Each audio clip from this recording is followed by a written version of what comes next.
안녕하십니까, 래피드입니다. 6월 11일 두산중공업 보도록 하겠습니다.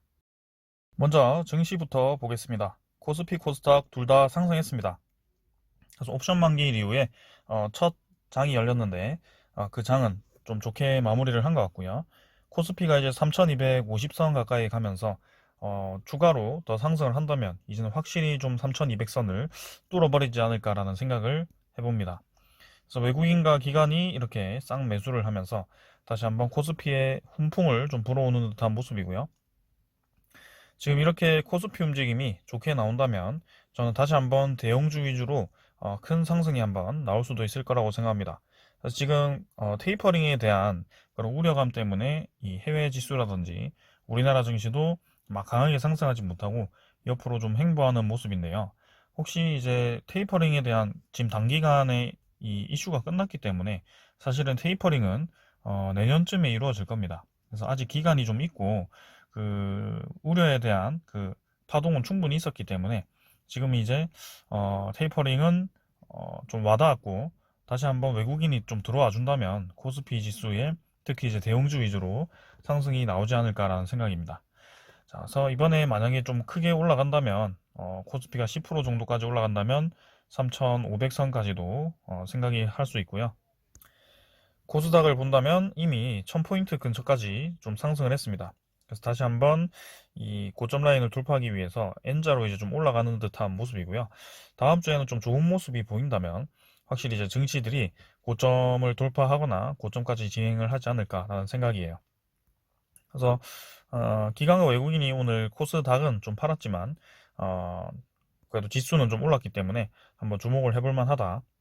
자, 그 다음에는 지수 뭐 선물을 보시면 다우존스, 나스닥 조금 뭐 계속 크게 움직임이 없습니다. 독일도 마찬가지고 선물 지수가 요즘 별로 재미가 없고요. 지수도 마찬가지 크게 움직임이 다 없기 때문에 자, 빨리 이런 흐름을 한 번은 깨야 될 것 같고요.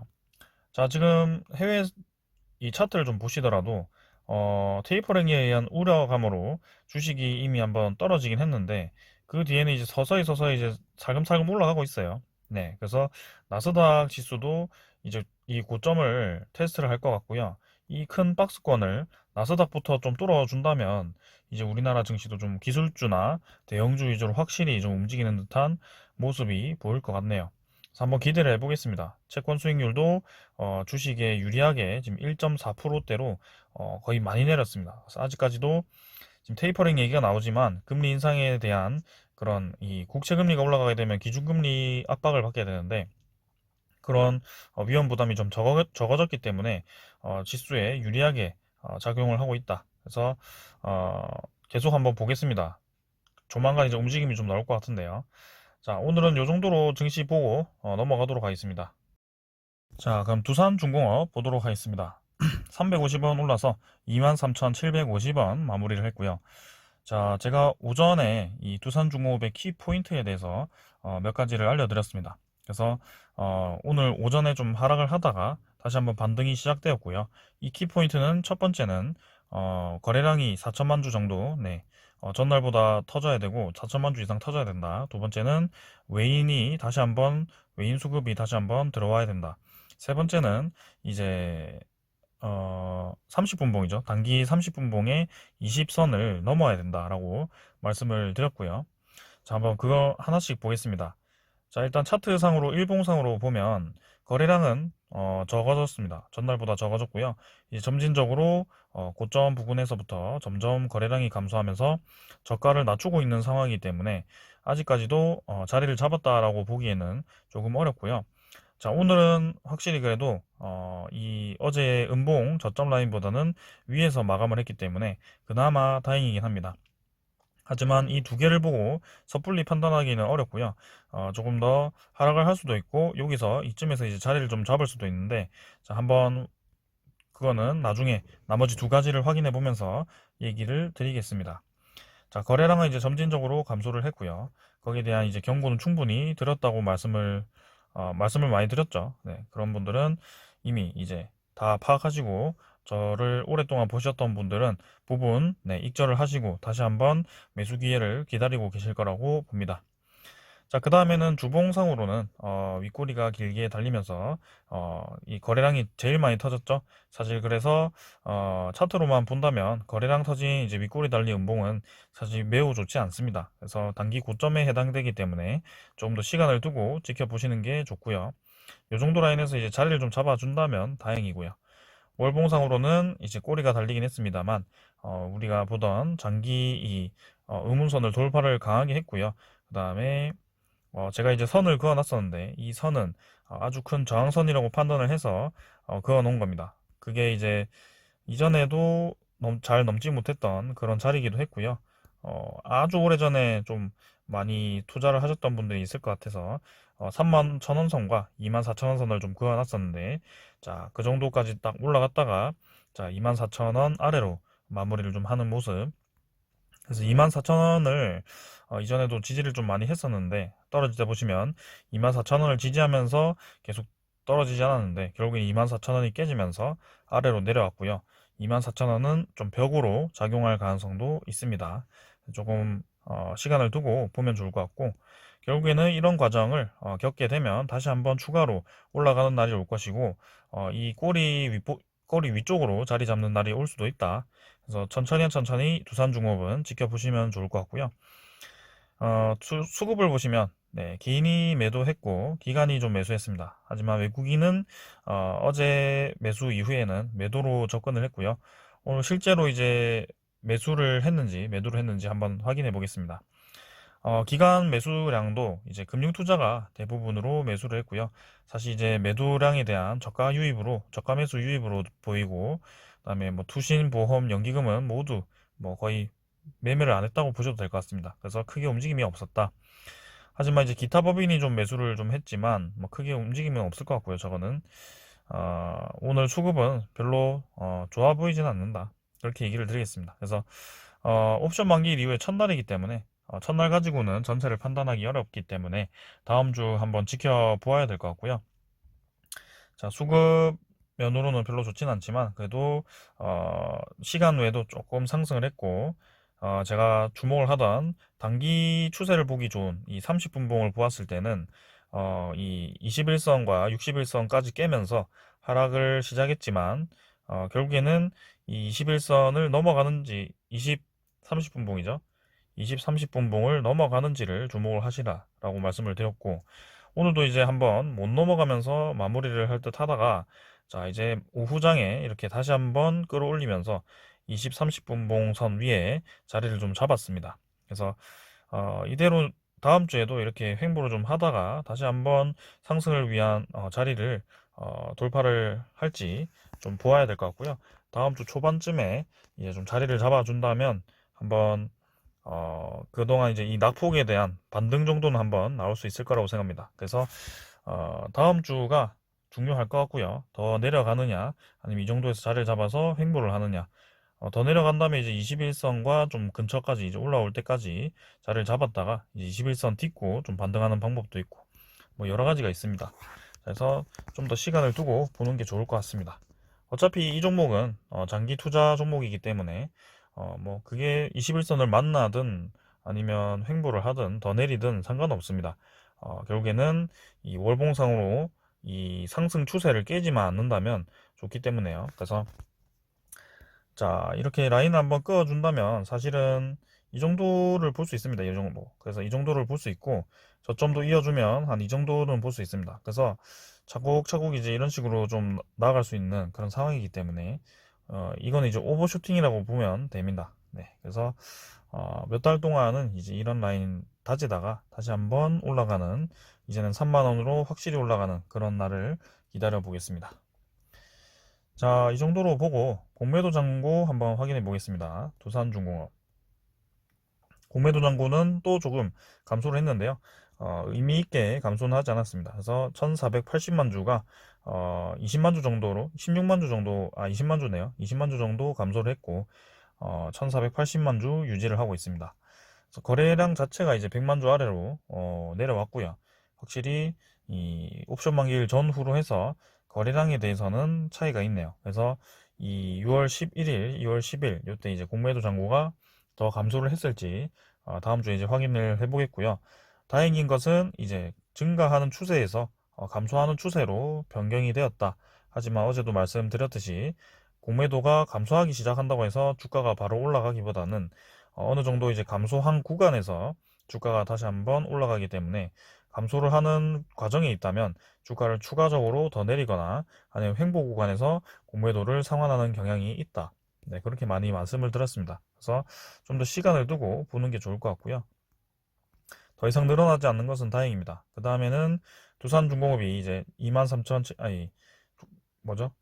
대차잔고를 보시면 6,400만 주가 유지가 되죠. 그래서 6,400만 주 이상으로 더 올라갈지 안 갈지 거기에 대해서 주목을 하시면 될 것 같고, 대차잔고가 이제는 공매도 잔고가 좀 줄어들고 있기 때문에 좀 떨어지지 않을까라는 생각이고, 외국인 추정에 대한 당일 물량은 아직도 뭐 나오진 않았습니다. 그래서 일단 6.5% 정도로 두산중공업의 물량을 상당히 이제 적게 가지고 있고, 지금 보시면 오늘 이제 두산인프라코아를 좀 매수를 했습니다. 그래서 이 외국인 투자자가 두산중공업보다는 두산인프라코아를 매수를 시작했기 때문에 두산인프라코아를 6월 28일까지 매집을 해서 다시 한번 두산중공업으로 좀 유입하는 그런 노림수도 있을 것 같습니다.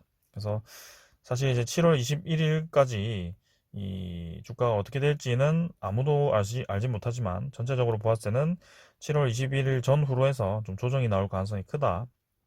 그래서 신주 상장에 대한 소화 물량까지 생각을 좀 한다면 이 월봉상으로의 이 추세선을 아마 터치할 수도 있다. 네, 요 정도죠. 만원 후반대에서 2만원까지 그 정도까지 떨어질 수도 있다. 점진적으로요. 이런 식으로요. 그래서 그런 소화 물량이 끝난다면 이제 올라가겠죠. 아니면 정말 깜짝 소식, 네, 원자력 수주가 바로 뭐 다음 달에 되던가요. 그런 식으로 하면 되지만 현실적으로는 천천히 올라가는 그림을 그리고 있습니다. 자, 혹시나 이런 깜짝 소식에 의해서 변경이 된다면 바로바로 알려드리겠고요. 지금 상황에서는 크게 변경된 사항은 없습니다. 자, 그 다음에 이제 소식 하나가 있습니다. 자, 계속해서 원전 수주가 좀 나오고 있습니다. 원전 찌라시가 자꾸 나오고 있는데, 보시면 이제 한국 수력 원자력과 두산중공업이 CPIA와 한국에서 극비 회동을 했다고 합니다. 그래서 8조 원의 체코 원전 수주가 청신호가 켜졌다. 이게 무슨 말이죠? 보시면 두산중공업과 한전이 체코 원전 기업과 개별 협상을 진행을 했다고 하고요. 원전 기술 협업을 논의를 했다고 합니다. 구체적 사항은 비공개고요. 이제 두코바니 원전을 짓는다고 막 얘기가 나왔었죠. 그래서 사실 뭐 요새 이라크, 사우디 뭐 여러 가지 원전 소식들이 나오긴 하는데 이 체코가 가장 유력했거든요. 그래서 체코 쪽에 확실히 힘을 주는 것 같습니다. 그래서 이렇게 비공개를 할 만큼 뭔가 좀 의미 있는 얘기를 했을까라는 생각이 좀 들고요. 어, CPIA라는 것은 체코 에너지 산업 연합회입니다. 그래서 국내에서 극비 회동을 가졌다고 하고 이제 체코에서도 아니고 국내에서 극비 회동을 가졌다고 하죠. 그래서 그만큼 우리나라에 대한 원전에 상당히 관심이 많은 것 같고, 이게 이제 이 CPIA가 우리나라뿐만이 아니고 뭐 미국이나 이런 쪽으로 같이 돌아다니면서 좀 회동을 한다면 뭐 큰 의미가 없겠지만, 이거는 뭐 요 기사에 대한 내용이니까 확실한 건 없습니다. 근데 그래도 극비 회동을 했다. 거기가 참 의미가 깊다라고 생각을 하고요. 여기서 이제 수주의 신호탄이 될 수도 있다라는 평가를 하고 있는데, 일단은 좋은 방향으로 진행이 되고 있다라고 그 정도만 이해를 하고 넘어가도록 하겠습니다. 자, 그래서 CPI는 체코 원전 산업을 관장하고 있는 협회로 체코 전력공사 CEZ 자회사 스코다 프라하가 주축이라고 하고요. 체코 원전 관련 기술 협업 기업이 회원사로 참여를 하고 있다. 그래서 두산중공업 같은 경우는 스코다 회사를 또 가지고 있죠. 체코 쪽에. 그래서 이제 전기 터빈을 많이 납품을 하고 있는 것으로 알고 있는데, 우리나라가 이제 그렇게 체코 쪽에 최근에 뭐 2차 전지나 아니면 삼성전자도 많이 있고요. 들어가 있고요. 그래서 이 국가적으로 우리나라와 산업 협력을 굉장히 많이 하고 있습니다. 그래서 그런 이 여러 가지 옵션을 좀 고려했을 때 거기에 끼어서 원자력도 좀 협업을 할 수 있지 않을까. 그래서 원자력 수주가 확률이 좀 높지 않을까라는 생각을 한번 해봅니다. 그래서 가장 중요하게 다뤄진 사안은 이제 한수원을 비롯한 국내 기업들과 체코 기업들의 기술 협업이고요. 어, 방한 기간 동안 CPIA는 신고리 원전을 방문해서 건설 중인 5, 6호기와 현대 가동 중인 4호기를 살펴봤다고 합니다. 그래서 한수원을 비롯해서 한전, 두산중공업은 CPIA와 개별 협상도 진행을 했다. 이게 핵심입니다. 자, 신한울을 안 보여준 게 참 다행이네요. 우리나라는 지금 신한울 3, 4호기인가요? 5, 6호기인가요?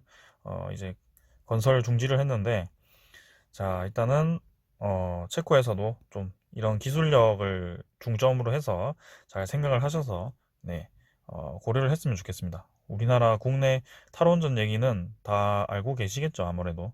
그래서 이렇게 탈원전을 하고 있는 거를 우리나라에 지어준다, 이렇게 의문을 안 가졌으면 좋겠네요. 아무튼 좀 좋은 방향으로 생각이 되고, 체코 정부의 이 투자 계획은 1000에서 1200메가와트급 원전 한 기 건설을 추진하고 있고, 사업 규모가 8조 원이다. 그래서 미국과 한국이 원전 협력을 한다고 했지만, 여기에 대해서는 독자적으로 입찰을 진행할 예정이다. 그래서 수주를 한다면 한국이 8조 원을 대부분 가져갈 것이고, 이제 수주한 것에 대해서 미국과 이제 협력을 하기 때문에 조금 이제 떼줄 수도 있습니다. 아무튼 이게 되면 대박이고요. 일정은 내년에